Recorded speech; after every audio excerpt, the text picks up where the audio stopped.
জাতীয় দল প্রথম শ্রেণীর ক্রিকেটারদের মতো স্কুল ক্রিকেটেও খেলোয়াড়দের ডাটাবেস তৈরি করবে বাংলাদেশ ক্রিকেট বোর্ড। আরটিভিকে দেয়া সাক্ষাৎকারে এমনটাই জানান বিসিবি পরিচালক ও বয়সভিত্তিক টুর্নামেন্ট কমিটির চেয়ারম্যান আসিফ আকবর। পাশাপাশি পার্বত্য অঞ্চল থেকেও ক্রিকেটার খুঁজে আনার চেষ্টার কথা জানান তিনি। বিস্তারিত রাফি আমিনের রিপোর্টে।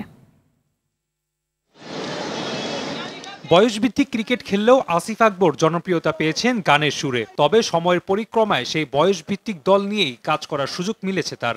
উন্নতির স্বপ্ন নিয়ে খুঁজে বেড়াচ্ছেন উন্নতির জায়গা।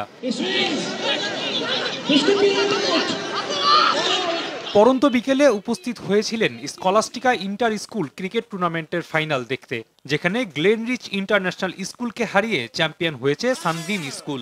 এ সময় বয়স ভিত্তিক ক্রিকেট নিয়ে আক্ষেপ আর আশার বাণী শুনালেন তিনি। গত বছর একটা ছেলে 400 রান করে তাকে খুঁজে পাওয়া যাচ্ছে না। তো আমরা যদি আমাদের ট্যালেন্টদেরকে হারিয়ে ফেলি, তাদেরকে আমরা একটা ট্র্যাকে ফেলতে পারি না, তো এভাবে আমাদের প্রতিভা নষ্ট হয় অনেক।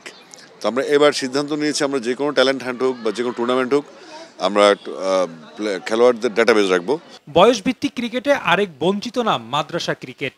একটা বড় সংখ্যাই আড়ালে থেকে যায় এখানে। বিসিবি সভাপতি আমিনুল ইসলাম বুলবুল ঘোষণা দিয়েছিলেন শীঘ্রই এটা নিয়ে কাজ করবেন তারা।